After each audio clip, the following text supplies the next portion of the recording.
So ఇది చూడండి, ఈ బాల్ లాంటి స్ట్రక్చర్ ఏదైతే కనిపిస్తుందో పియర్ షేప్ స్ట్రక్చర్, దీన్ని గర్భసంచి, ఓకే, యూట్రస్ అంటారు. ట్రిపుల్ లైన్ లాగా అంటే 3 లేయర్స్ లో ఏదైతే కనిపిస్తుందో దాన్ని ఎండోమెట్రియం అంటారు. ఓకే, అది ఎండోమెట్రియం చూసారా, ఒక లీఫ్ లాగా అనిపిస్తుంది మనకి, చూస్తేనే దాన్ని ఒక లీఫ్ స్ట్రక్చర్ లాగా అనిపిస్తుంది.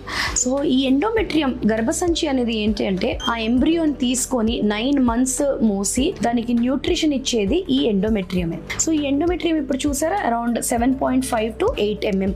8 mm గర్భసంచి పొర ఉంది అంటే కనుక ఖచ్చితంగా it is ready for taking the baby. So చూడండి ఇప్పుడు చూస్తే 9 mm వరకు వచ్చింది. So that is the perfect lines and the perfect blood supply కనుక వచ్చిందంటే, ఒక ఎంబ్రియో గనక బాగుంది అంటే, ఆ ట్రిపుల్ లైన్ గనక ఈ సైజ్ లో ఉంది అంటే, ఇంప్లాంటేషన్ అంటే బేబీ వెళ్ళి ఎత్తుక్కునే ఛాన్సెస్ అరౌండ్ 60 to 70% ఉంటాయి.